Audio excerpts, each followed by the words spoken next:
And we're live. I'm Candace from the Kiki Waffle. This is Mando Night Live, and with me is my co-host, Maggie. Hello, I'm Maggie from Let's Talk About Star Wars and the Star Wars Friends podcast. I'm Arzu from arzud2.com and the Geeky Waffle. I am Roberto. I'm Alberto from Radio Rebellion podcast. I'm sorry. Radio Rebellion, a Star Wars podcast. I'm Fred from Death Star Dispatch over on YouTube. I am Gretchen from Gretchen Loves Books. You can find me there at YouTube, and I'm also from thefandamentals.com. Awesome. Excellent.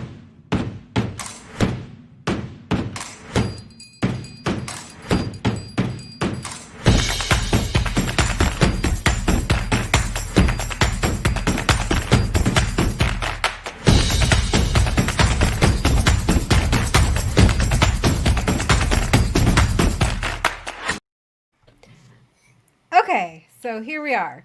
And before we get into the fan girling and boying out, we just want to say trans rights are human rights. This is the way.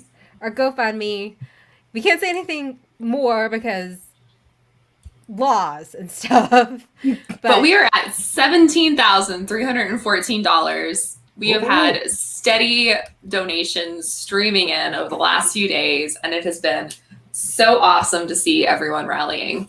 And again, like when Maggie came to Eric and me and we're like, let's just try to get 1,000, and just show people we care. And $17,000 later.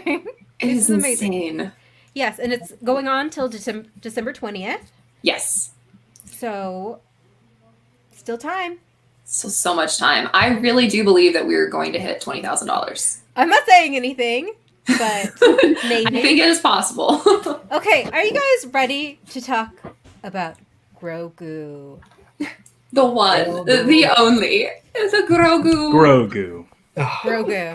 Okay, okay, everyone, what's your feelings about the name? I think it's cute. I keep trying to drop it into conversation so that I get used to it.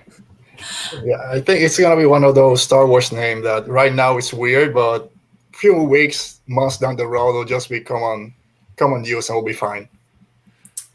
I didn't expect it to start with the G. Really? I could have sworn it was going to be with a Y. Right. Yeah, I mean, that makes sense because we have Yoda and Yaddle. That I assumed that we would get some similar sounds in there since the only two members of the species we have those sounds. So it did kind of take me by surprise. I was like, new naming conventions for the species. I didn't realize that. Yeah. I love that it broke with I loved Grogu it that it broke. It broke from tradition. Yeah, I enjoyed that too. Did you expect the name to drop? I was sure it wasn't going to happen, at least this season, so that took me completely by surprise. I thought Mando was going to end up naming him, is what I thought for a while. Yeah, I thought he was going to end up naming him, but I did have a feeling that we would get the name reveal, especially when it was rumored that we were going to be getting Ahsoka, just because I felt like if anyone could communicate with the child, that she was going to be the one that could get his backstory. So it was kind of cool to see that actually happen. Okay, so let's talk about this. So we know that Ahsoka Tano was coming up, and we had a feeling since it was directed by Dave Filoni, and it's called The Literal Jedi, and we're like, who else could possibly that be, even though she is not a Jedi? She is no Jedi. What was your guys' feelings when, within 30 seconds of the episode starting, there she freaking was? Because I cried. I cried too. Pure joy. I was I felt like a kid on Christmas morning. I couldn't have asked for anything better. And I mean, they came out swinging, literally, right from the jump. She looks insane. I can't even believe it. I still can't believe it. I cried 15 times during this episode. It was a dream come true. I loved it. That cold open was just surreal. And the way that she was coming and going out of the the fog and the mist was such mystery and intrigue, and I wish I could see the reactions of people who don't know Ahsoka to see how they reacted to this Jedi just being there. Right, because my instinct was to say if I didn't know who she was, I'd be who is this lady? She's so cool. But Right? I also know who she is, so I feel like I'm biased when I say that. Like, because of course I'm like, oh yeah, she's badass. I know a lot of people are like, oh, people are going to be lost if they don't know, like, they didn't watch Clone Wars or Rebels. But honestly, like, my friends who are, like, not, I don't want to say casual fans because they are Star Wars fans, but they know who Ahsoka is. They know in general that she was Anakin's Padawan, even if they have not seen the TV series. So I don't think it's, like, an issue like that. Like, my dad hasn't seen the Clone Wars or any of that, so beyond me screaming when Ahsoka showed up, with my mom screaming a little bit too, he has no idea who she is, and he had no problem following any of it. So I don't think it's as bad as people are saying. Yeah, I didn't. For a second, I didn't thought she was gonna show up because I read the title. I mean, the episode description. I didn't make any mention of Jedi or anything. It just, oh, there is a problem or with a magistrate or something. Oh, maybe they're right. Maybe it was bait and switch. She's not gonna show up, and then 5 seconds into it, lightsabers out, and it's. I didn't cry, but yeah, screaming all the way. And same thing. I don't think the casual fans are gonna be lost. Again, this show it's for everyone. I watch it with my family. They're as casual as you can get, and they all love the show. We watch it together. They weren't lost. I've been watching Rebels with my daughter, so she's amazed at everything that's happening, so she's loving it, and then she's the one telling my son and my wife who's who, and when the other name drops, she's the one that screamed the loudest in the show. So yeah, it doesn't matter. Moment. Yeah, I think the opening where she had the 2 lightsabers and she just like pulled them across her face. The lighting in this episode was so good. Just oh my god. Yeah, I just say, Thank you, Fred, for some of these screen caps. Absolutely. They're so good. And something I have to say, like, I know that there's been like a lot of debate about whether or not like Dave Filoni is a good director or not. Something that he does that I love is simplicity. He doesn't do like 52 million shots. He sets up one shot that he likes and he just works with it. Like, he doesn't do a lot of intricate like back and forth like over the shoulder and like stuff, and it makes it so much more like big and cinematic feeling, and this felt like a movie. Also, I like, agree. something we have to remember about the Mandalorian and how it's structured is, yes, we get a cold open, and it's usually Mando's not there. But then for the rest of the episode, it's all from Mando Din's point of view, really. We don't really see or anything he doesn't. Right. So that's why I know people were like, once we go to the end, we'll talk about it. Yes. But, so, okay, I've seen so many extreme emotions about this portrayal of Ahsoka.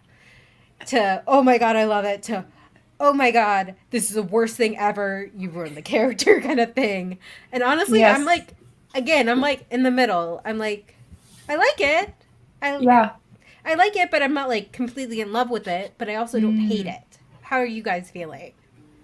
I feel the same. I'm kind of in the middle on it. Like, it was fine, but I don't know.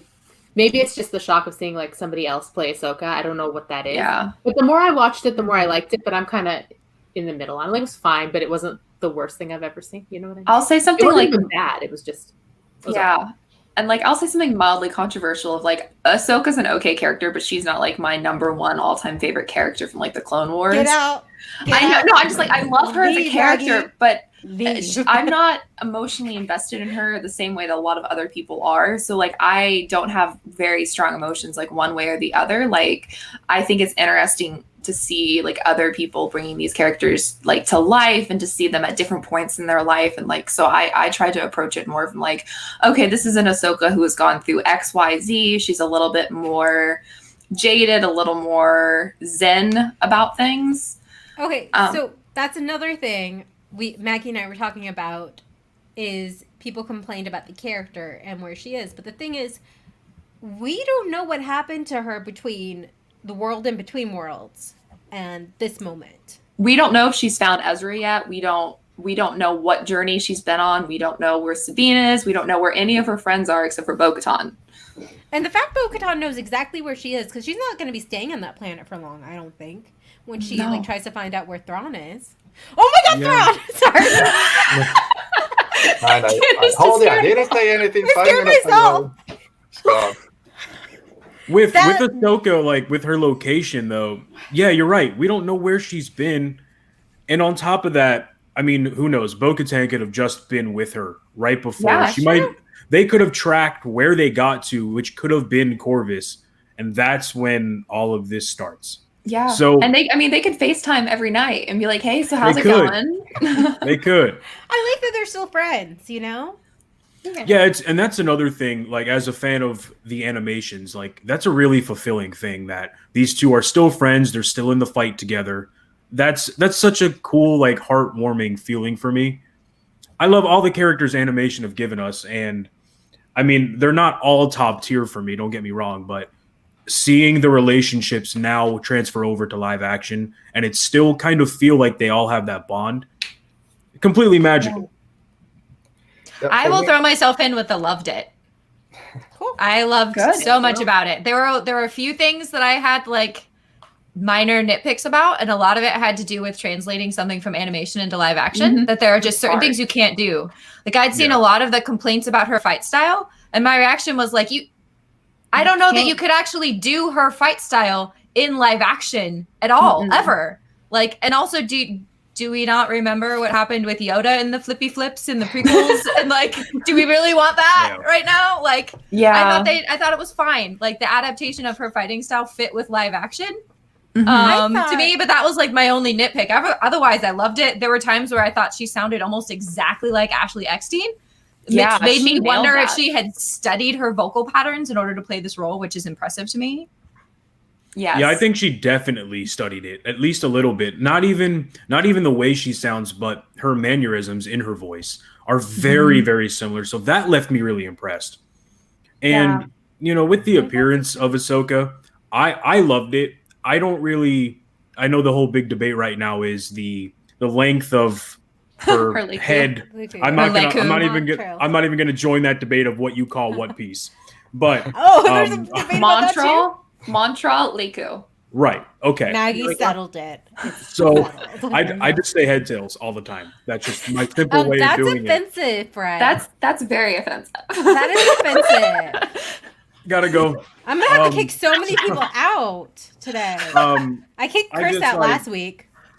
He did, I don't know. It's I actually like the way it looks, and you can play it off as something as simple as you can't really do this in live action, so the live action and animation versions are a little different. But that's how it is for every character ever. I mean, can we talk about how much people hated the look of the character in Revenge of the Sith that had like they didn't like the coloration. They didn't like, I remember people complaining about that character. I can't remember what that Jedi's name is to save my life, but they did not like how she looked. And it's, I don't know. It's just like, I think that it's really hard to create really convincing non-humanoid characters that do a lot of like fighting and a lot of movement and stuff with pieces that look good in animation, but don't translate into live action practically. Yeah. Right? And the kind of hypocritical thing at the moment too, is people were very critical of Shakti's, you know, thank you. They were very critical of that, but now they're also using that as a way to slander the way Ahsoka looks. What do you mean? Nobody in the fandom is happy ever. It's gone full circle. It's gone. No matter what happens, nobody's happy. Wait! Someone in the Star Wars fandom is mad about some small, insignificant thing? What are you talking about? When does that happen? Guys, this is the most peaceful fandom. Nitpicking. Can you believe it? Guys, I think you guys all forget the one time we were all happy. Did you guys? Was it Cobb Vanth? Yes, it was Cobb. My boy, my man.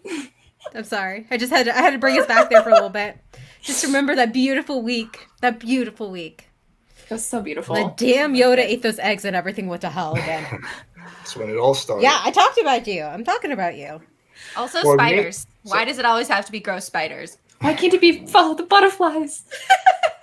So I became a Ahsoka fan mostly with Rebels, not so much Clone Wars.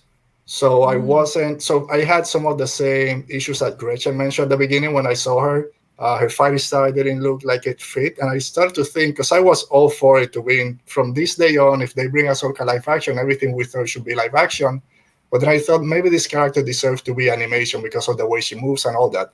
But then seeing the episode 2 times, 3 times, then you start getting into it. You see, like you guys mentioned at the beginning, that shots are just moving so quickly, in and out. It's not all these Jedi flippies that we were talking about. It's more one at a time, minimize casualties, get in, strike fast, and get out. And that way, then the show starts moving a little bit better. And you see Ahsoka, not as the Clone Wars Ahsoka that we saw most recently, but the Rebels Ahsoka, older one. Is it before that epilogue in Rebels? Is she still looking for Thrawn, which we already mentioned?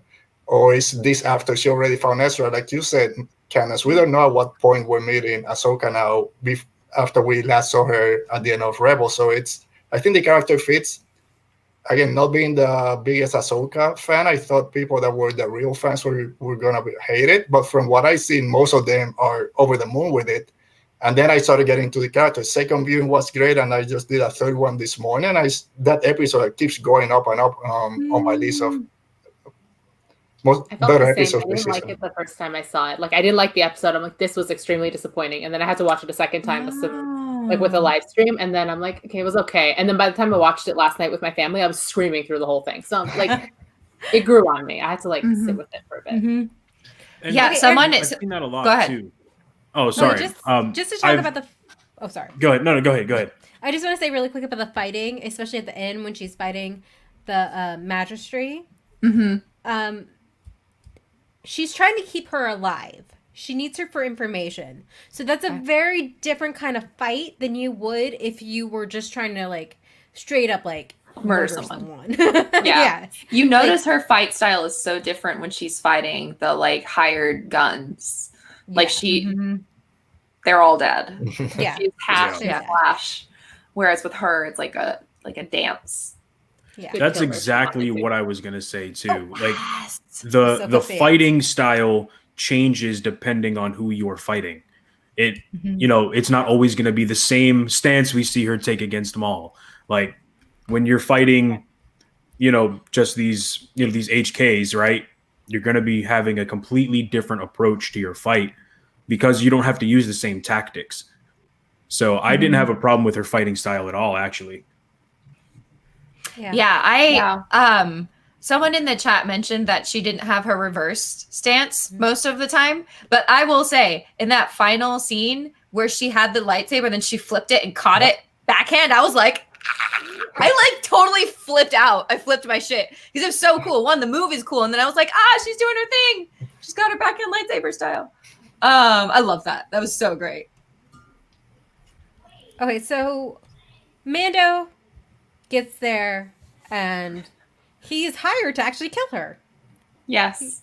He doesn't accept. Of course not. And he goes to look for her in the forest. And did any of you guys else notice Morai? Yes. Yep. I freaked out. I literally paused it. And does someone want to explain who Morai is really quickly? I'm like, I don't know how to do it succinctly. I was hoping you would. I guess the best way, the best way to explain it, because it's still kind of unknown, right? Yeah, that's very true. I mean, the best way to explain it is it has to do with the connection between Ahsoka and the daughter from Mortis. Yes. And that's, honestly, you can't really give more information than that, because we don't know if it's like a physical embodiment of the daughter or if it's just a sign that the daughter is watching. Your guess is probably just as good as mine. And I'm just so glad, like, Dave hasn't forgotten about that. I mean, he wouldn't, but, like, it's not forgotten because we see Morai on Malachor after Ahsoka dies. And we also see Morai in the World Between Worlds, right? Yes. Yes. It has been a little while because episodes after Kanan died just make me so sad. They make me cry. So I haven't really rewatched those much. But yeah, I want to know more about her connection to the daughter and what this means for like the balance of the Force and things like that. Do you think if we get that like Ahsoka Sabine spinoff that they'll have the time to explore that then? Because I hope fingers crossed. Especially since they'll be exploring like the Outer Rim and maybe going to some places that are related to the Jedi because the Purgles. Freaking Right. Purgles. Sorry. I've been thinking about Purgles a lot lately. It's gonna get freaky and weird. Yeah, No it matter what gets happens. weird. I mean, it's gonna get weird next episode because apparently we're going to Tython. Oh my god, I lost my mind. Like, I have said this so many times, I feel like a broken record, but anytime expanded universe is mentioned in The Mandalorian, my brain explodes. Okay, what was your guys' reaction when you heard that Ahsoka's not looking for Moff Gideon like I thought she was about to say? Mm-hmm. And she said Thrawn instead. Sorry, I'm freaking out a little bit. I still like, oh my god. My brain just short-circuited. I'm like, what? My mom was watching and she has like no idea who he is. And I was like, Mom, she said Thrawn. And she's like, I don't know who that is. And I was like, she said Thrawn. You have to be excited. Just pretend to be excited with me. He's On the blue. floor. My family was like, are you good? I'm like, no. This was like the third time I was hearing it. And I was just like on the floor. I was like, not It's okay. so much. It's so much. Yeah. I screamed enough to wake my wife up in the middle of the night. So yeah, I lost my mind. That is the last person I expected her to say. Because I would have thought if she wasn't going to say Gideon, who I fully expected she was going to say, I fully expected Ezra. Where's Ezra? But no, we got Thrawn. And that, wow, blew my mind. Yeah, same. Expected Gideon. I just, what? Then my daughter next to me, then my son, he watches Rebels a little bit. He's, wait, who's Thrawn? And she's like, the blue guy from Rebels. And my wife, she doesn't know. We're like, Thrawn. So yeah, but do you guys really think they're gonna go all the way to Titan next week? I think, I don't know. No. No, not next week. Okay, so my theory is that since we didn't get any mention of Gideon in this episode, and we know that he put a tracking device, he's going to intercept. And I feel like we're going to see Gideon show up on Corvus. I just have this like theory of him like following the last like beacon and then like moving on from there or something. Like something will happen that will like connect that. Or at least like I would do that. Yeah. Okay. I think like that's the highly next two likely. episodes are going to be something to do with Gideon and sort of furthering that, and then the last episode will be Tython, and that'll kind of be their goal for the last three episodes is to get them there. Yeah, because not only do you have to connect Gideon now to the rest of this, but you also have to connect all of the characters that Mando has met along the way. If they follow the same recipe they did last season, where piece by piece they start meeting people, and then at the end they all link up and do their thing. So they're going to have to kind of connect Ahsoka back into it, Bo-Katan back into it, and of course enhance Gideon's endeavors and kind of see where that takes us. Bo-Katan makes sense because Bo-Katan is after the Darksaber and Moff Gideon has it. So it makes sense for Bo-Katan like specifically to show up again at some point. Right. And maybe she calls Ahsoka up because she's like, this guy got some dark troopers and they're kind of super tough and I need some help. Can you imagine that episode? Dean, Ahsoka, Cobb Vanth, and Bo-Katan. Just visually. Yes. Yes. Such a good point. I keep thinking of this. I keep thinking of this drawing of it's Mando holding Baby Yoda, and Baby Yoda has a lightsaber, and he's fighting him like this. And it's like this. And I'm just like, I kind of want that, but no. That comment actually reminds me. I have a question for you guys. Do y'all think that the spear will be used as a defense mechanism against the Darksaber, or is he going to melt that down for armor for the baby? It's too much like a video game where you pick up a weapon that you'll use later. I don't see it getting melted down. I see that being a very vital tool that he's now picked up and put into his catch to use later on. I agree. That does honor. This Go is ahead. what I was thinking about it too, because if there's Imperials there, and Moff Gideon's like, oh no, there's a Jedi there. I do not want to mess with that. I'll just wait till the next place he goes. Granted, he would if there's a Jedi there, he might think the baby stays with him. I don't know. I don't know. What do you guys think about whether or not Grogu's going to just stay with Mando for the rest He of the has show. to. There's no show I feel like without he has it. to. I think he's going. I don't think he's gonna choose to. I don't think he's gonna choose to pursue that path. But I think if he opens that channel up, then another Jedi might come find them. Ezra. Ezra. Oh, I'm I mean, I hope it's sorry. I got Ezra, something but- caught in my throat. I just have I don't Raul think it's going to be Grogu's choice. I think Ezra or whoever, but probably Ezra, is going to It's not gonna be be the one Cal. to come find them. I know, Connor, I'm sorry, but it's not going to be Cal. They're not going to do video games. I'm sorry. I wouldn't put it past him. I will That's true. say that he was looking for other Force-sensitive children. And so True. there is a potential for it to be Cal, especially since the actor looks exactly like the I character. know. Because that's how they styled him. And I think they did that very intentionally so that they can pull him into canon at some point. Yeah, Like, I would not like put that past him. Television canon or movie canon. Right. But I don't think he's What gonna if it's choose Cal that. and Jedi. Ezra? Oh, they're little Jedi That would team be now. something. They're like, we know what it's like to live with Lasats. Okay, We've so been through some shit too. yeah. Oh yeah, no cursing, guys. This is I'm not- sorry. What did you think Baby Yoda, Grogu was telling Ahsoka during this very long chat they had? That Mando was just pacing in the background. My daddy's so cool. Yeah. Just think all the cool things that he and his daddy did, and like how he's awesome, and he takes him on all these trips, and how he got cookies last time. And he just He's telling loopy him all of this loops. stuff. In this like stream of consciousness that little kids have, where they expect Yes. that you have the context for everything they're saying, but Exactly. you don't. Mhm. They just kind of run with it. And Ahsoka kept looking at Din like she Yeah. knew what was being said. Like, oh, he's talking about how adorable you are as a father. You Just big old like tin Din. can. I love Dean in the back just pacing, like a father waiting to hear his son's fate. Is he gonna get in the team? Is he gonna make it? Is he gonna pass the grades? Just tell me. So yeah. Parent-teacher interview energy right there. So much so. And Is he then good when- enough to train? Right? Yeah. And then Exactly. when Grogu succeeded, he was like proud father, like, You did so good. You see that? I knew you could do it. They were playing Oh, catch. I definitely have. Look at that. oh. That was like his first Little League game. That's what I said. It looks like they're playing they're playing catch. I'm just like cute cats in the cradle. Cats. Oh no! Hush, God. Candace. Shush. No. Sad. No. Okay, so what did you guys think of the Grogu's backstory? That he That was was so raised in the fascinating. temple. It's heartbreaking, and I really want to know who got him out of the temple. So badly.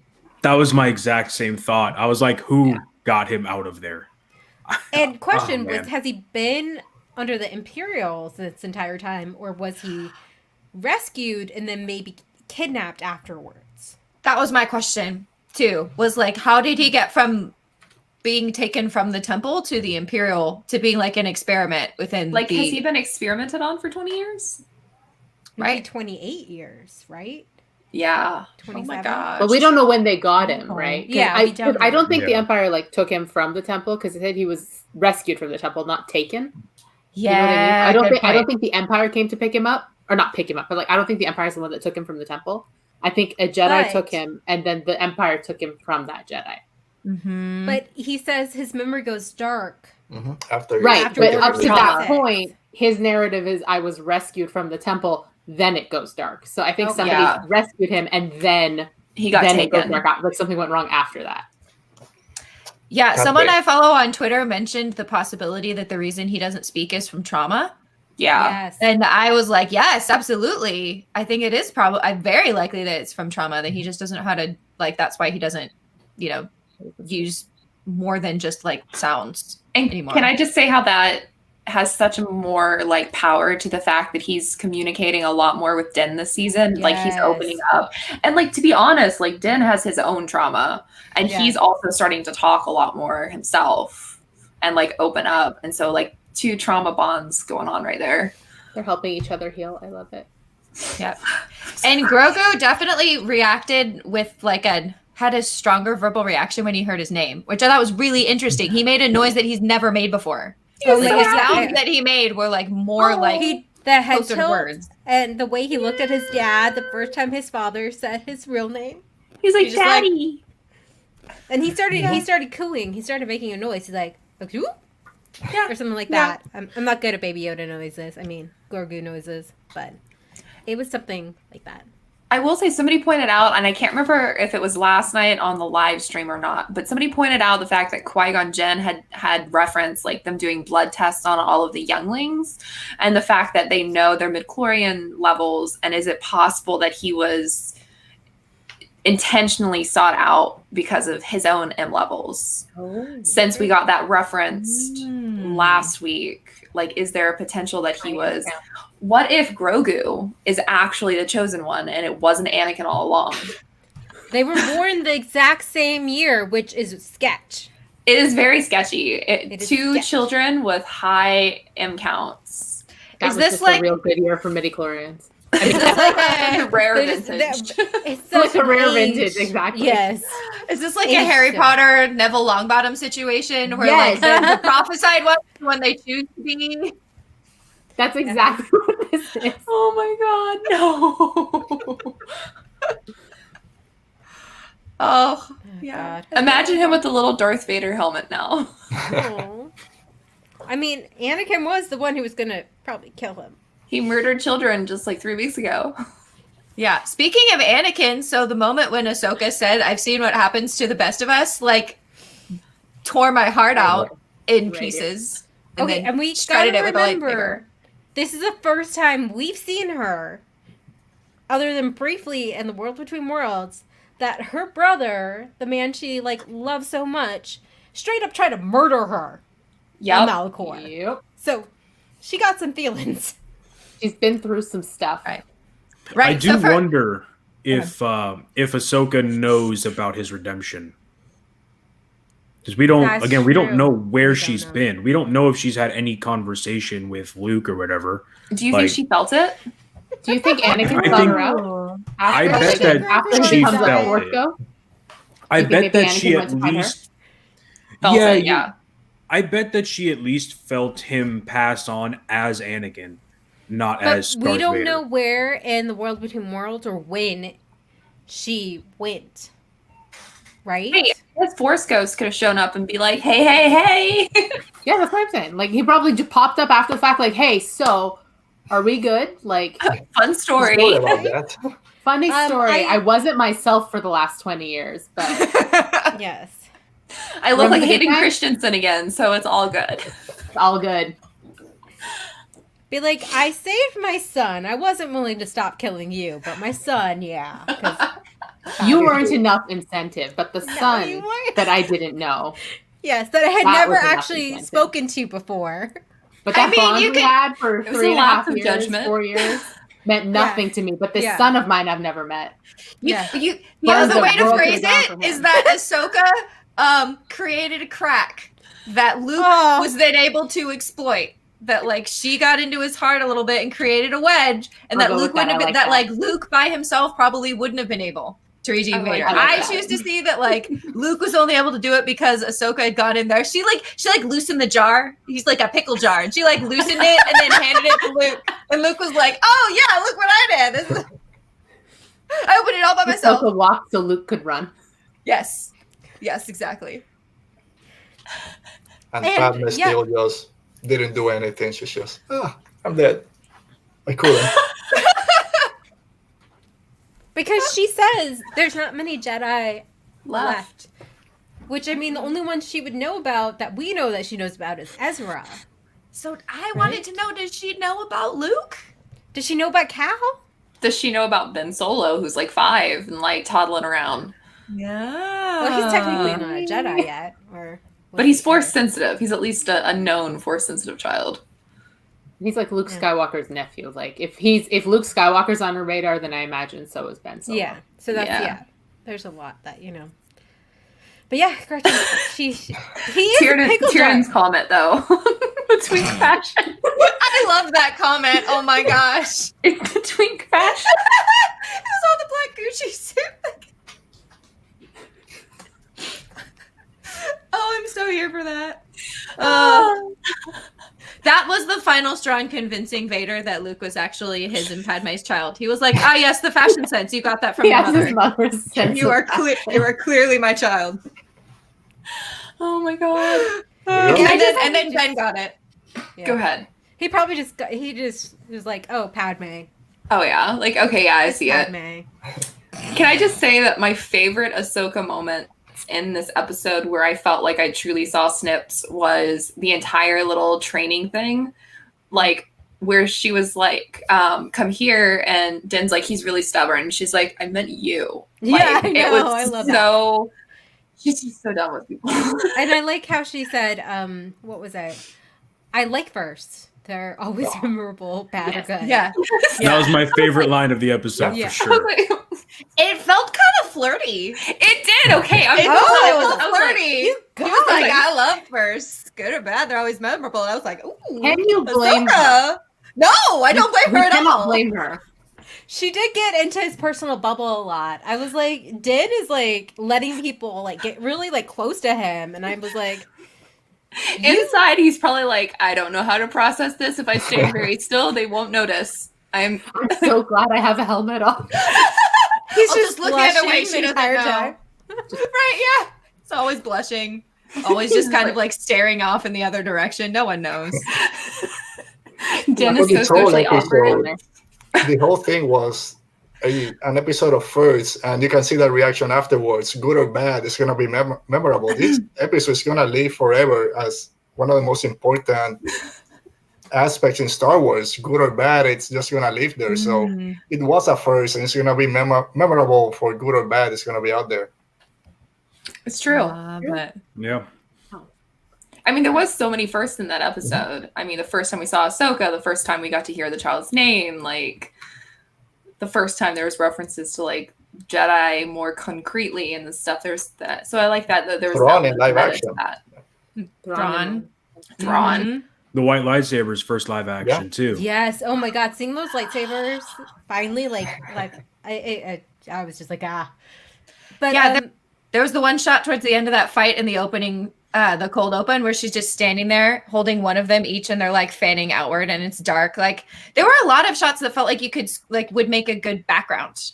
yeah, Like, the cinematography was great. shots. Yeah. That was gorgeous. Also, when he's like, "Oh, a Jedi and a Mando," no one would see that coming, and I'm like, we've all seen it coming. And that reminded me so much of Sabine and Ezra. Yeah. It was, And I don't know if Satine that and was. Obi-Wan and Bo-Katan Right, and yes. Ahsoka. And just all of them like partnering up. I'd be like, actually, it's more common than you would know. There's more Mando and Jedi than Jedi out there. So Yeah. But yeah, look at how well Ezra and Sabine work together, especially in like their last few episodes. Like they were a little good tag team. Ezra was crushing on Sabine the whole time, though. Like I thought he got from over the it. jump. But I think that's I don't know if he did or not, but I guess that's a topic for another day. yeah. That's I don't blame him. I don't blame him for that either. So Oh, me neither. I was really hoping we would get like kind of like a hint of something about Sabine or Ezra, which I guess if we get Thrawn is obviously tied to Ezra because the Purgle. I'm sorry. Space whales. Verticals. Every She time I said- say Purgles, I can never say it at least. I can never say it only once. I have to say it like 3 times. Purgles? Purgles? Because it doesn't sound like I'm saying it right. She said something like, she's like, okay, just let his force powers fade. Do we know anything in canon about people like having their force like just powers fade? I mean, Leia kind of hid hers. I think it was newish. The Ahsoka novel, she sort of like she's, at one point it's with a family that has a force. Oh, the child. Yeah.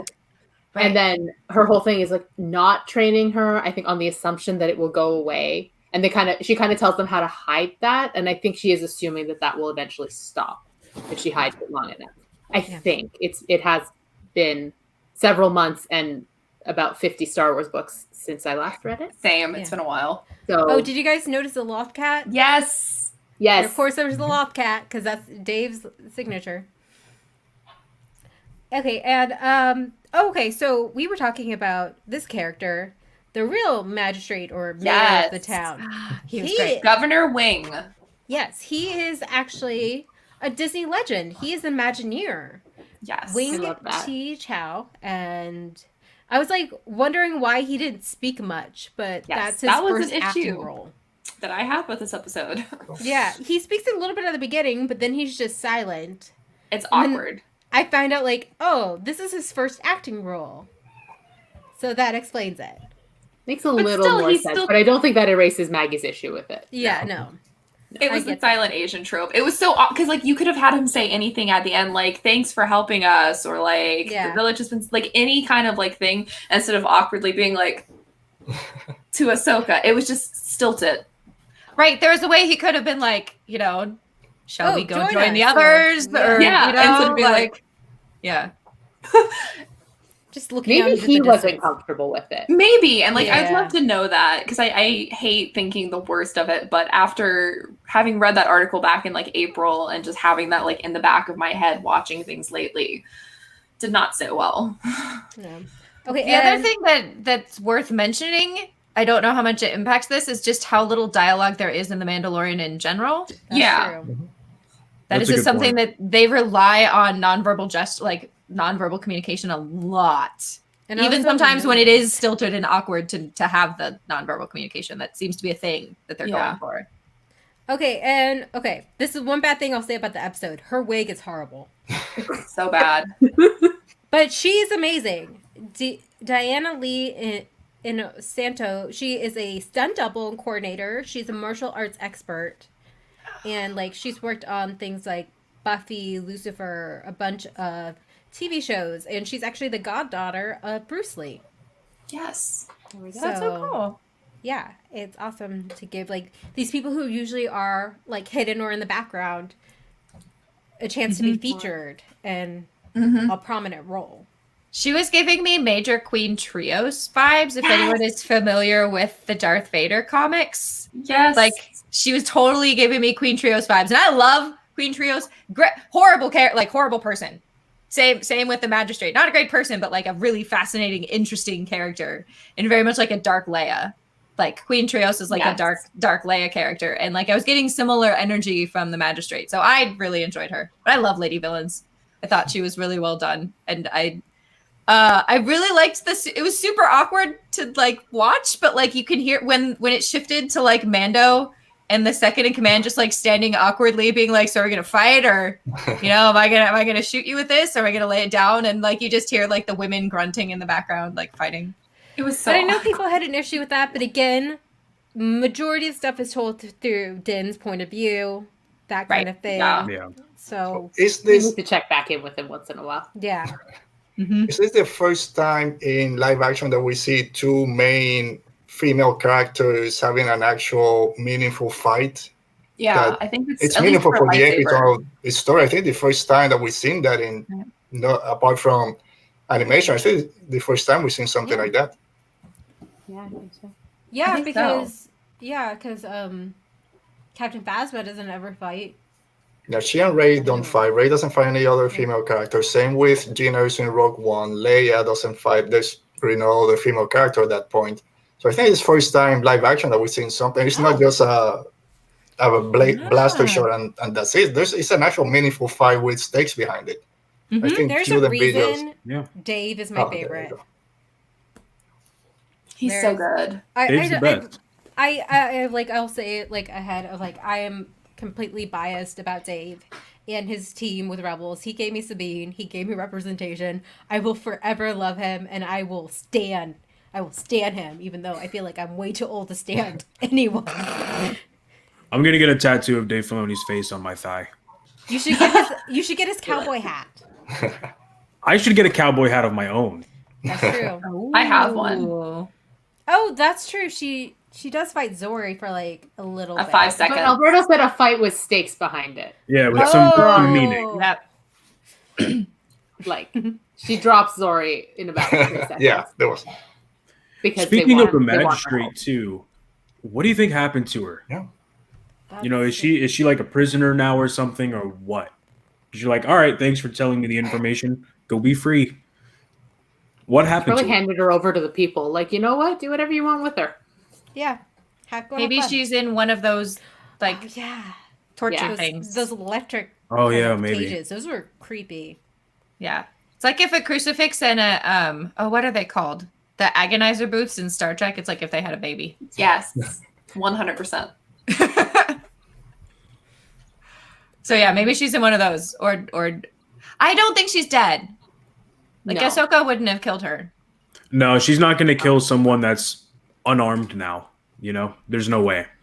Yeah. It's not her character. But I don't know. I feel like we're not done with her yet either. I feel like she'll play a role later. Like maybe season 3.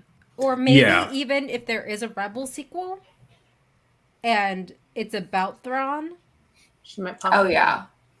It's true. So, yeah. Yeah, even if we don't see her again in live action, I think we'll see her in some form, whether it's a comic series, an animation, or whatever. Yeah. Yeah, because she has an interesting backstory about, like, losing everything in the Clone Wars and then just building up the Empire, really. Mm-hmm. Yeah. You know, that's one thing that this show always does really well, too. Like, I know a lot of people were concerned with there being so many cameos from previous works of Star Wars that the general audience wouldn't understand. But, I mean, even going back with the Marshal, you know, we had this much information on Cobb Vanth, and they gave us basically his entire backstory in the episode. So them kind of laying the foundation for them to now introduce you to a new character that plays a pivotal role in the show and can be used again later and are becoming fan favorites. It's great. Well, it's just like most of the extended universe, even though we can argue the sequel trilogy changes a lot if you do read the comics and stuff like that. At least your point of view of certain characters. Right, Arzu? Yes. But I have an article on the subject coming out soon on the Geeky Waffle. Yes. Ooh. But we are introduced to characters all the time, and we don't know their full backstories, like Bo-Katan. Bo-Katan straight up tells us, like, hey, the Darksaber used to be mine. You know, I used to rule Mandalore for a hot minute. We got what we needed. Mando gets what he needs, and the audience is okay. I was one of those. There's too many cameos with all the rumors. It's gonna lose what the Mandalorian is about, and it's been shoved in my face. Like, no, shut up. We know what we're doing. Be a fan or not, it doesn't matter. It's still Mando and Grogu show, but like Fred mentioned, these are all the new characters. These are their backstories. We all love them. You don't need to be a super fan, but they've done a great job. All the people behind the scenes are just doing an awesome job in this series, and this season especially. Mm-hmm. I will say that was my only other nitpick about this episode was that they didn't actually, for anyone who didn't actually know Ahsoka's story, you would just assume that she was a Jedi that escaped after Order 66. Like, I felt that there was potentially space for her to say, like, I'm not a Jedi, actually. I was waiting for her to say, I am no Jedi. And I actually thought that would have, I think it would have made a better reason for her not to train Grogu, or at least in addition to what she already said, to say, like, well, I'm not actually a Jedi, so, like, why should I be the one to complete his training? Like, you really want an actual Jedi. I never actually completed mine. I left the Jedi Temple before I completed my training, so I'm probably not the right person to train him. She never says, I am a Jedi, or I'm not a Jedi. She kind of just, like... She uses silence a lot. Yes. My whole thing with her, I'm not a Jedi, like, I think I was telling Candace and Maggie yesterday, was, like, when she says, I'm no Jedi, she's saying that to Vader in response to him basically saying that whatever she's about to do is not something a Jedi would do. And she's like, well, I'm no Jedi, so I'm going to do it anyway. So I think in her view, she means I'm not restricted by the rules that you and I both know that the Order has set up. Not that, but she, in herself, is a Jedi where it counts. Like, we saw that in her walkabout art. She's a Jedi where it matters, and she's a Force user. So I think for her to bring that to a positive, like, well, I'm not technically a Jedi because, you know, because of the Order and I reject the rules and whatever. Like, for Din's purposes, she is a Force user with a lightsaber. So she's just making laser sword. With a laser sword, sorry. Even She's a Force user with a couple laser swords, and so it doesn't make sense to stop him and correct him. That was just my view on it. Yeah, and Arzu, like, when she says she's not a Jedi to, like, Kanan and Ezra, it's when, like, Kanan's like, oh, I never completed my training. And she's like, well, technically, I'm not a Jedi either, like, officially. So like I think she does it in a way to like make them feel better. Like I'm not officially a Jedi. And not I a want capital to talk J about, Jedi. Yeah. I want to talk about how she smiles when she talks about Master Yoda.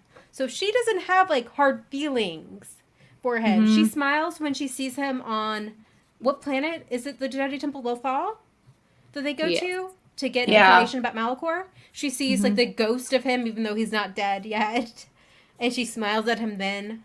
So like she's cool. They're cool.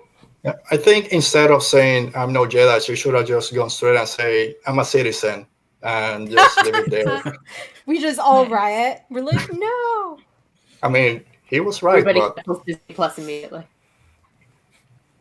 Yeah, I guess I was more just like I was also just kind of surprised that after Order 66 anyone accepts the label Jedi. Like even though like the Empire has fallen, like the Jedi are still kind of mythical in this context. Like Luke is the only one that they know of. So it also just kind of surprised me that people would accept that label and not be like Obi-Wan who's like, no, and just a dude who hangs out in the desert. It's fine.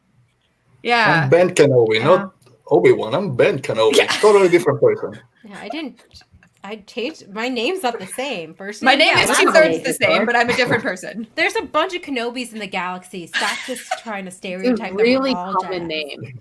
Yeah, it's You not seen our Smith robe? over there. We all dress the same. Yeah. I'm still wearing my robes. What? No, I got this just bought out of these at a flea Goodwill. market. I have no idea what you're talking about. There's lots of. It's like Mandalorian armor. You could just find. I bought it off of Jawa. I bought this There we Jedi go. robe off of Jawa. Jawas just have like a closet, and Everyone has them. Jawas have really plot significant wardrobes in the same color. Yeah, they do. What did you guys think about giving Grogu Baby Yoda a choice? I love it. I'm love so it. here for it. I have always taken issue with the Jedi Order's lack of agency and allowing people to make choices for themselves. Stealing babies. Stealing babies. I mean, to be perfectly honest, like the Mandalorians have it. The Empire did it with stealing people for the First Order when they end up becoming stormtroopers. There's so many elements within Star Wars of early childhood indoctrination and then people breaking from that when they finally are given the choice to make for themselves. And I think that the idea that we're getting this like beautiful, innocent, adorable creature that gets to make his own choice for himself is going to be so much more impactful. Oh, are we doing this? We're just doing our Baby Yodas. Always. You gotta have Whereas it ready. you and Give him a I know choice. we're left out of this. We're here We're in not the part of this choice. game.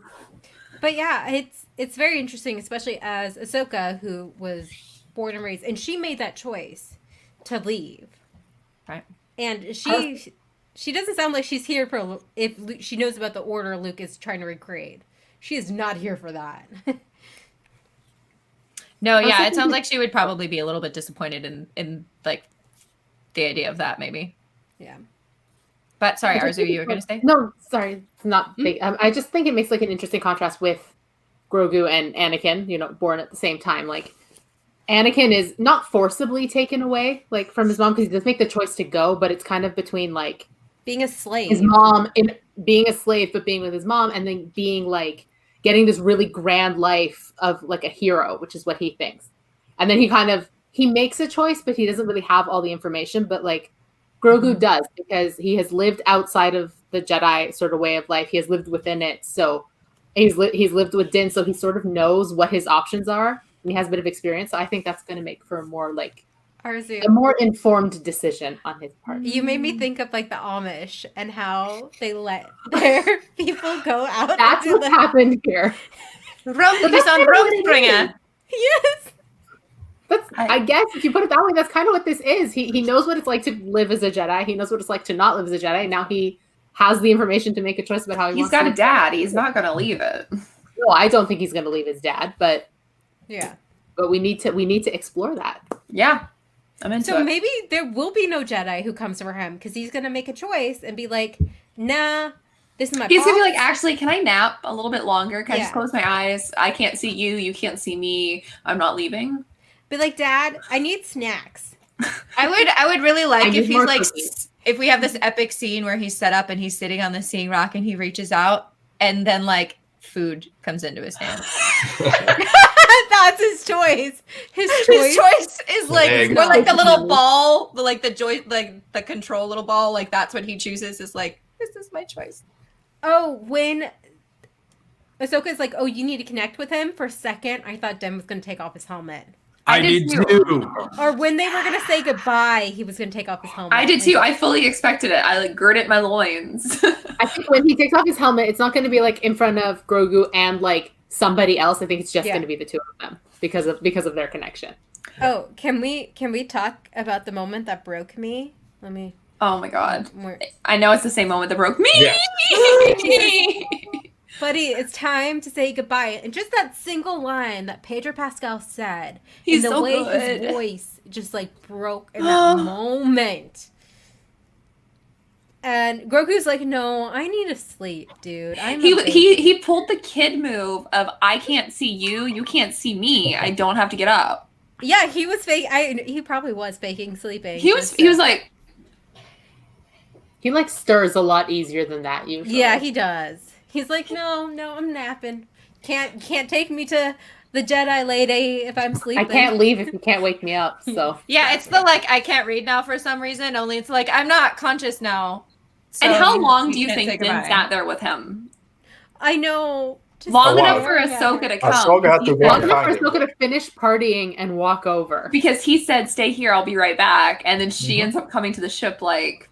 Yeah. Hey, Look for a while. Where'd you go? Can I just say, like, the moment when he was like slowly fixing his clothes reminded me of like, I don't know if you know anybody who like fosters dogs and gets like attached to one and then like will go out and buy the dog like a new collar and like a new little sweater and be like, "Let me make you look good for your new home." Like it reminded me of that. Like I just want to do this like one little thing, like one last thing. Like if I can just delay this a little bit longer, like I need to make you look good before you go to your new home. Thanks. Now my heart's broken. I mean, that's what it reminded me of, and I was just like, I can't. I still can't. it was a lot. Oh my god, the feels. And I No, give I it would be all the here for- credit. I'd be here for Ahsoka having occasional custody. Yeah, like I'm down with that. Like the fun aunt that comes to like babysit once in a She's the while. wine aunt. She is the wine aunt. Totally, why not? Absolutely. Just go Tell on you some all the Jedi truth your parents Adventures. don't want you to hear. Yeah, go on some Jedi Adventures, and Den's like, "Why is he covered in mud?" And she's like, So Ahsoka on Ask one him. side, Give Kelimoto him on the back. other. Give him back when he's like hyped up on sugar, so dirty, but like your dad's problem now. Bye. He can eat all the macarons when he's with Auntie Ahsoka. Yeah, he exactly. eats all of the blue macarons. Like, yeah, she like hands him back and he immediately just like Yeah, spits up again, and he's like, blue barf. Oh, what have you been doing? Oh, no, I don't know. what you're Jedi talking about. training. Jedi Yes. training, of course. Yeah. Well, And she's with got to force motivate powers. him. We've established Yeah. that Grogu is motivated by needs motivation. food. So And shiny things. Like I love how they brought the ball in the whatchamacallit, in the ship back, about how Yeah. he's just obsessed with it. Yeah, when he took it at the beginning and put him into his little pocket or what, I'm like, why are you taking that? Just run back up, just put it back. You're not gonna need that. You're gonna lose it, and of course, it comes to play at the end. Filoni. So many emotions. Are you guys ready for some Baby Yoda news? 'Cause I think- Always. I Let's think hear we it. got some stuff to say.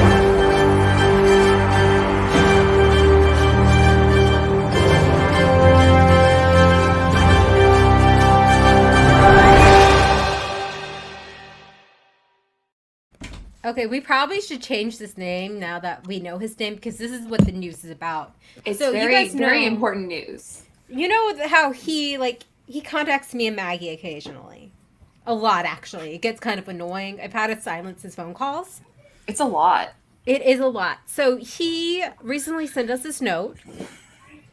And he says, Grogu is my name. Secret hard to keep. Every time call me Baby Yoda. Space macaroon send me. Blue ones only. So guys, every time you mess up with his name, you have to send him a blue macaroon. So And does if he you go send by- out like IOUs or? I think you might just need to send him the Williams MoMA $50 packet up the front. fancy ones. Oh, I'm gonna be broke real quick. And and look, he's getting a kickback from those nummies because they use his name, and like he had to like give permission for that. So technically, you're like paying him 2 times over because you have to buy $50 worth of merch, and he's getting a kickback. So like, there's a name for this. A Ponzi scheme? Yeah, it is racketeering. Oh, is Baby Yoda getting into racketeering? Looks like it. Probably. Well, we do know he is working with his lawyers to copyright the name Grogu. Like, you know how celebrities do that for their kids? Like Blue Ivy and like whatever the Kardashian kids are called. I don't know. So I think what you need to say is that graphic that you show with all the disguises, that's how he hid in the Jedi Temple during Order 66. Yeah, all the disguises ready, just against the wall, the little mustache, the spectacles. Anakin walked by. See, there you go. Who's going to notice that kid? That's he went Grogu. That way. He's a little... Yeah. I'm not the would never know. For. Yeah, he's the captain of the space cruise that we're going on next week. He's a space lawyer. He is also a little hipster. He's like, I'm not a Jedi. How can a Jedi be a hipster? Grogu, I'm not Grogu. I'm Baby Yoda. You don't know who I am. Yeah. He's like, I'm actually a clone. I'm not a Jedi. My M count is too low. Don't trust me. Oh, he said he was Baby Groot. That's what he said. I'm just saying, it's super sus that they both start with the first 3 letters are the same, you know? Yeah, so. He first stole his scene. Just wait. Grogu's going to get get a cease and desist letter from Groot. Yeah. How the tables have turned. Oh, yep. Someone had came to me and said that Grogu came about because they combined Groot and Goku. I thought it was Gruko for a second, and then Maggie's like, nope, that's not it. It's like, oh. So, yeah. My wallet here. In the comments. Start sending those money. I don't know who Roberto is. I'm Roberto. I don't know who that Roberto is. I'm good. So get this Roberto guy to send those macaroons over. Oh, that's a good thing, Connor. We were wondering if George named him too, because we know George was on set and he met his like little grand baby Yoda, that cute little photo of the 2 of them. So it would be interesting to find out who came up with that name because they've had it for a while. Yeah. How long is a while though? Is it like since season 1 or after that? I think since prep, so like 2018. Herzog knows the name. So what you're telling me is we all need to find Warner Herzog and we need to get him on the show. Be like, hey, can the client just like make a casual cameo, not like one of the biggest like names in Hollywood or anything? Yeah, not like this insane. It'd be like, no, we're not talking about bears. Aww. Sorry, he needed to make a cameo. I have not been able to see Candace at all this entire episode, so you must tell me what Bucky is doing. You haven't been able to see me? You've been completely frozen for me since the beginning. Oh my god! You have not been able to see all my Baby Yoda and all the faces I've been making. That makes me so sad. So yes, Bucky is on screen and he is adorable. So he's just sitting in her lap. There he is. Oh, you see him? Yes, he just reappeared. Bucky! Oh, Bucky! So cute. So, oh yeah, the way Baby Yoda reacts is when like, Bucky, do your thing. Bucky, ears. No, he's not doing it. Bucky J. Barks. Right in your dog. Bucky J. Barks? Nope, not gonna do it. I'm gonna see if he did the same reaction. But anyway. Oh, does it do his ears like perk up? Yeah, like that. Bucky. Oh. Never mind. Oh. Okay, so. Oh, darn it! Baby Yoda's gonna get me next. You keep calling him that. That's why he's Grogu! Oh my god. That's so bad. I need to learn how to make macaroons because I feel like this is not going to be cost effective. Fred, are you drinking out of a Boba Fett mug? Yes. Where is Boba Fett? Where is he? What is he doing? That's a very good question. That's the thing he's still walking to the spaceport. He's hitchhiking. Yeah. I have my space learning some things about himself. Mug. Oh, that's an awesome mug. Nice. I got it at the Disney outlet that's in Orlando and like for $2. It's amazing. Do not go there now. COVID, but like when everything's normal. It's so close.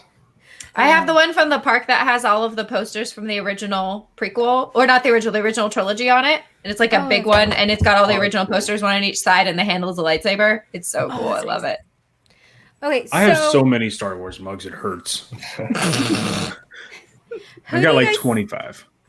Do you guys think we're going to see Ahsoka again this season? No. Yes. Mm-mm. Okay, Fred. So yes, but I everyone do. else is no. And maybe it's just because my heart wants it so bad. But no, I don't think that they would release her just for one episode. I feel like she'll be involved in the climax towards the end of the season in some way, shape, or form. I just can't see it not happening. But also, another big rumor is this is a soft pilot for a live action Ahsoka project. And I definitely agree. But I still think we'll see her one more time. Give us a little bit more to go off of. I really think they're going to go to animation, unless that's what I'm hoping. Not wanting to go back to animation. Yeah, I mean, the only reason I hope that they will reconsider and go back to animation is for COVID compliance, and like you can do animation a lot faster and a lot cheaper, and I think that it will look better. Yeah, well, because if especially if going to like unknown regions, right? Then you kind of want it to be maybe a bit, because it's gonna get weird more than you can do even in the volume, right? Yeah. Mm-hmm. Like you have so much more license with animation. Plus, live action Purgles. What is that going to look like? Just awesome. Yeah, just paint some whales. Paint some whales. Yeah, paint some whales. Actual IRL whales, and just let them. I mean, look at the Suma Verminoth in Solo in the Kessel run. That weird creature with the tentacles. Look awesome. You can do something like that with the Purgles. And I think if you bring someone like Rosario Dawson to portray Ahsoka, it won't be just for one episode. It's either have to be a few more or for her own series. That's what at least that's what I thought initially. My theory, I think opposite. Like it's like she's such a big star that like okay, get her for one episode, like it's a big hullabaloo, and then I think she's somewhere in the middle. I think she's going to be like, I would hope that the Rebels sequel series is animation, but that Rosario's Ahsoka is like the connective tissue in the live action stuff. Like she might pop up in Kenobi. Like she and Cassian are both, Fulcrum agents. So there's potential for her to pop up there. So I think it's just, they have Rosario to pop her into whatever series they need to connect her to. I could see that happening. Yeah. She did that for that way they can still have the animation and have that be that Ahsoka. And then this one is just to do this within live action. That's a good point. I could definitely see that happening. Yeah. Because Rosario, even if you just want to go with her, she played something similar for the Netflix Marvel series. Yeah. She was the nurse that showed up in all those series, kind of connecting them. So maybe. Yeah. And Fred, to your point about Ahsoka coming back, I do think you made a really good point earlier about how in the first season, like the final climax, they brought back all of the characters that they had fought with along the way. And so once you bring that up and you realize they've brought it and they've done the same thing this season where they brought up a couple of different one-off characters that they meet once, that it wouldn't surprise me if she shows up in the finale for some kind of go back to Tatooine final battle. What's going to happen with Boba? How they're going to bring Boba back? Because if in the event that Boba, there's always the potential that they literally just hire Tamora Morrison to show up with no eyebrows and just like stare at the binary suns. Yeah. That felt like a Boba backdoor pilot. You don't know. It's all the pilots everywhere. But that felt like a weird thing to do if you're not going to do anything but just have Boba stand there on screen for like a couple of seconds. Like, what is that? Like that, I feel like that's got to come back somehow. George literally bought Hayden in to be Anakin for the Ghost replacement in Return of the Jedi, and he didn't tell him what he was doing. We talked about this, Gretchen, in our Return of the Jedi episode. And like Hayden's making like some come hither eyes. And it's just like really awkward. Super awkward. He's like flirting with his own son. Maybe he just can't help it because he's just got those kind of eyes. Those are He does just have eyes in Dynamite. general. He That's does what have Padme Dynamite. could not resist. Hayden's got It's some that- nice it's that- eyes. We're making What our was said Roberto earlier about uncomfortable again. that twink aesthetic. I'm or trying to something. tune it out, but it's hard. You cannot do that during our live streams. Have you met us? So I do think We don't do this when he's not here. I know. I know. When Let's Candace let's went, bring up are you Yaddle open? Palpatine. Are you open to it? We got a spot. I knew you were planning something, but I'm used to it It now. just happens. I didn't plan anything. It just happens. It Because really does just that is happen. the It's Kiki like, waffle. it's like Alberto's here, I guess. We'll Hold on, just I throw have the something. first 4 chapters of my Palpatine fic, and I'm going to read them live for you all now. Yeah. Hey, Let me know. I just want to say that Tiernan is actually writing that, and it is an emotional roller coaster that no one is prepared Oh, for. wow. See, she's here. Did someone say? Yes. Because we know now that baby Grogu is not a clone. So who are his mommy and daddy? We need to know. Palpatine. We need to know. Palpatine. And if it's a Jedi Master on the council, and then the biggest Sith Lord the galaxy's Y'all. ever seen, no wonder his MCATs are so high. We y'all. solved it. We solved it. Y'all, if he was Palpatine's like illegitimate child with Yaddle, I'm crying. I'm sorry. He'd be related to Rey. Oh my god! That he would be his uncle. There you go. You guys, toddler Kylo, Ben Solo telling Grogu, "You're Palpatine. Take my hand. We'll go to the playground." But here's the real thing. If Rey's dad was actually a clone, then she's technically would be his half sibling because That's true. clones are genetically identical. That's true. So she would technically Grogu would be her half brother. I feel like this is an right, episode he's of a Game of family. Thrones. That's why I don't understand the Palpatine grandfather thing. I'm like, he's a clone. He's not his son. So he's not your grandfather. He's like, I don't even know what you would call that. I don't know how that works. Guys, Rey always wanted a family. Not like- She got Wow. one. It's not She like got this. one. That's what happens after the end of the Rise of Skywalker. She's like staring off into the distance on Tatooine, and just like Grogu shows up and is like, "Hey, we're I related." just no wonder she ran away to Tatooine. She just wanted to get away from this mess. She's just like, no, I'm not dealing with this Yaddle Palpatine. I'm out. Oh God. I'm literally crying. Yeah, I've got some tears in my eyes too because I've been laughing so hard. This is Or okay, if we're gonna get serious, like Connor said, he said that's if he has a mom and dad, he could be like, the Force could have created him, Just like Anakin. Anakin was created. By Palpatine. Why is my brother a gremlin? But even though Anakin was like created by the Force, he still like had a mother. Yeah. Yeah. So he's The just Force- Yaddle's kid then. Yaddle's Created like, by I got Palpatine. pregnant and I don't know how. I'm a Jedi. Can't explain it. Has no father. I am the Virgin Mary. The Virgin Yaddle. The Virgin Yaddle. Palpatine was real busy in 51 BBY, just Oh, creating yeah. a lot of Force babies. A lot of Force baby. It like accidentally happened. Like Yaddle was like in his line of sight or something. Oh no. it's just they always talk about like movie stars who are so powerful they can make a woman, Yes. pregnant just by looking at them. Like Pedro Palpatine is Pascal? actually like he's just that powerful. Palpatine just like looks at you and you spontaneously Have a Force baby. have a Force baby. Or maybe Why it was not? another clone of Palpatine. How many clones are there? He's like he Like Grogu for It's another Palpatine screen on the back door pilot No. meeting. But Grogu is Palpatine's clone is his father or something. I don't know. Oh, okay. That doesn't make it much better, but it makes it a little better. Okay. The Geeky I mean, Waffle. hey, look, where Rey- you get your Rey met- Yaddle and Palpatine-ness. look, Rey met her space genetic cousin in the Legos movie. She said, "Oh, it's so cute." There Yeah, you she go. stopped what she Brother. was doing. That's how they're bringing this into canon. They're setting that up in the Lego special. And And then we'll You laughing at inevitably that same get comment? 25 Wait a comments second. about it. Connor's not here for this. Y'all, People are like, no. y'all, I just remember something.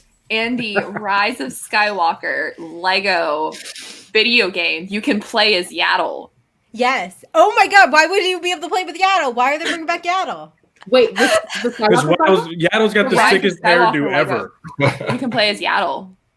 Well then. Yeah, Fred, Yaddle's I'm got still like a laughing curly at that. mullet. I'm still laughing at Tiernin's comment. Yeah. So the comment was, why don't they don't- make condoms for the Force? They don't make condoms for the Force. Oh my god, this I'm so Surrounds sorry. us, binds us, brings the Yeah. galaxy together. Yeah, exactly. The Oh, force Bert's is gonna all run around away. us. He's done. I'm so sorry, Alberto. No, I It's know. seriously, When 9 we have p.m. been- gets here, it's forget about it. It's, We have been so good, haven't Thank we, you. Maggie and Arzu? Oh, man. Yeah. Yeah. Thank you for We staying. were so well behaved So the well last 2 behaved. weeks. I know. We're not even drunk this time. Like I know. Yeah, there's no excuse this time. I was. Okay, I'm damn not it, drunk. Maggie was. It Plot was twist. lemonade. Oh, hard lemonade. Mike's Iced lemonade. coffee. Yeah, sorry. Yeah, geeky waffle. We have all the theories that are very inappropriate. And at least we didn't talk about Maul's business this time, That's which true. we did. Speaking of, Not yet, anyway. Wait. Oh my gosh, that comment was in. Oh my god. no.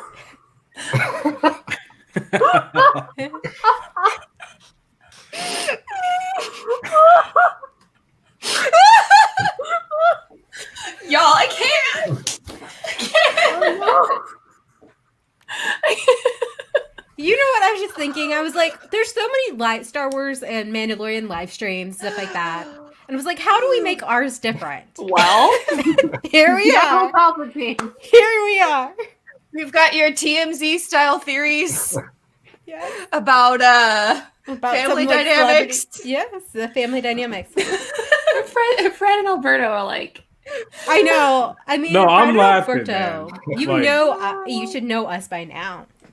I'm hiding. This is a facade. I'm just I have to, inside. I have Oh, to cover no, the again. baby's Crying ears. on the inside. Yeah, I get it. Yeah, cover the baby's ears. He does not need to hear this. he doesn't need to know how he was made. Alberto, cover your own ears. This is off. I'm just reading lips and doing the best. I'm not listening to you. Okay, Yeah, off he topic. muted all of that. It's just noise canceling headphones right now. No sound coming in there. He's listening to the Mandalorian theme song. He's just rocking out. But yeah, Thrawn and Gideon, are they friends, enemy, frenemies, lovers? What? I had a theory. Go for it, Fred. Okay. I think obviously one or two things are going to happen. This is either going to happen or it's not, obviously. But my theory is Thrawn is now the big bad, not Gideon. I think the hierarchy of the Empire still exists. It's just different. And I think these Imperial remnant groups aren't remnants at all. I think it's factions, but they're all under the same umbrella. So I think Gideon is one step below Thrawn. Now, who's to say who's above Thrawn other than Papa Palpatine, since we know he's, floating around somewhere in some weird, miserable body. But I think Thrawn is the big bad, and I think that makes him Gideon's boss. Well, didn't Ray Sloan go off to the unknown regions, or at least to the Outer Rim, to sort of restart the Empire? So it's not unrealistic Because, okay, let's that say she that kind of got that up and running. Ahsoka found Ezra. Let's say that happened 4 years ago or something like that. And maybe Thrawn did too. They found Thrawn too. And Thrawn's like, oh, I've changed or something like that. Or he found a way to hitch a ride with them back into the inner rim or whatever you call it. And he's been able to build up stuff. But yeah, we talked about last episode that Gideon might just be not quite a red herring, but the Dark Troopers are a red herring. They're not actually what we think they are. They're not going to be the big bad. Right. I think it's the big bad for this season, but not for the long game here. That's true. It could be Ray Sloan. Yeah, it could be. And that would be so cool. I'd be Ray into Sloan that. in live action. Yeah. Yeah, that I'm would so be into that. awesome. Yeah, so we don't know how many episodes. 3 episodes left. Yeah, it's flying, isn't it? It is. Less than It's 3 like hours. I don't know about you guys, but there's not much to look forward to in the dark times, as I call them right now, in the no outside time. And then guess what we get after The Mandalorian is done? We get the gallery starting on Christmas Day. That's really exciting. And then after the gallery, I'm really excited for the Bad Batch animated series. Anything Same. Filoni does, you can't not be excited But for it's it. not going to be like, it's like he's like producing it, but he's not as hands-on as he was on the other projects. Yes and no. I don't know, truthfully. I have no idea how hands-on he was with this, but I'm sure he's going to be hands-on enough to where we're going to see his mark, you know. And I don't know. I think the story can be interesting and fun, and I think it's going to follow a lot of the same foundations that The Mandalorian actually does. Because the method of storytelling is really cool, and this is another kind of rogue group that they have an attachment to one another, obviously. So I think there's going to be some trouble along the way, and it's in a time period that's fascinating. Directly after the whole transition period of Republic to Empire, it's really it's exciting. I'm hype for the Bad Batch. I'm just like bunch I'm of ready. dudes, but I'm waiting for my judgment until I actually see it. Yeah. So. Yeah. I've been done with this era. Go ahead. No, go ahead. I'm a little bit done with this era of Clone Wars and all that stuff. Yeah. But so far, it's Clone Wars, Rebels, even Resistance, if you give it a chance, all of them have hit at a certain level that you can't just say, I don't wanna even watch it. I think it's gonna be a great series. I'm not at that level that Fred is, but I wouldn't put it past that whole group that after a couple of episodes you start getting into it. I mean, it's right there. Yeah, I mean, honestly, it took a few episodes to get into Clone Wars and also Rebels, even. Yeah. And then you get attached to the characters, and then you're like, I love these characters. Do not take them away from me. Ahsoka. Yeah, it probably took me like a year before I started really loving the Clone Wars. Like after the movie, and then probably towards the end of the first season of the show is when I really started to enjoy it. I didn't like Ahsoka in the beginning. Now I'm obsessed. Things change. Yeah. Okay. Let's end it with what your favorite part was. Maggie? I think my favorite part was the Grogu and Den and the ball. The plane catch? Yeah, that whole moment. Father-son catch? I was into that whole moment. Like Ahsoka felt like Ahsoka, and there was just like there was a lightness, and like even the way that scene was like shot was much brighter than the rest of the episode, and it just felt like a high and the emotions. Mm-hmm.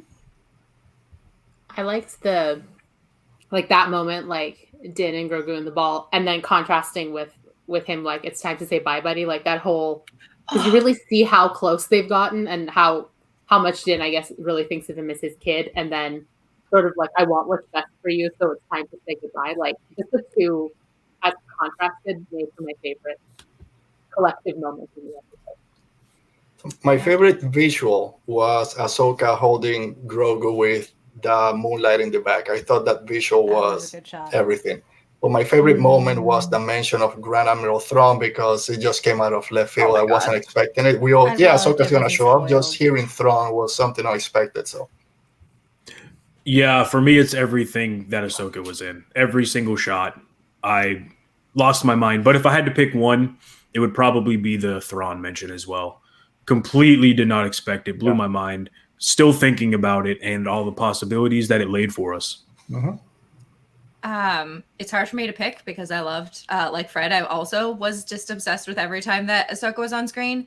But I think I'm going to pick the moment when she's connecting with Grogu silently, like just the amount of like compassionate energy that she's exuding, trying to connect with him. was really powerful and felt very much like that felt like Ahsoka in that moment, like realizing like here is like a helpless creature that, you know, like a little baby that I need to help and try and figure out where he comes from and what his story is. So I love that moment around the fire where she's like figuring out his story and then communicating that to Din, and then Din trying to like the whole moment between the three of them and like learning what his backstory is. Saying his like, name for the first time. Yes. Yes, reaction. And then seeing Grogu react when Din said his name and when Ahsoka said his name, like him being named is a really powerful moment. Like him finally being named for himself is really powerful. And the fact that she was able to draw that out and then give Din the ability to connect with him on that way was just like a really beautiful scene. Just like the reaction to that Grogu has and stuff like that, like that they can get that kind of emotion from a puppet or in sometimes CGI is insane. Like you really, I mean, I know he's freaking cute and he's a lot of trouble, but the amount of work that goes into this creature and you feel for him and he feels not quite human, but he feels real. It's amazing. And like we were saying, like all our hearts broke for Den when he was, even though we knew they weren't going to be separated, he thought that was the last time he was going to see him, and we know like how much they care for each other. So yeah, it was overall just so beautiful.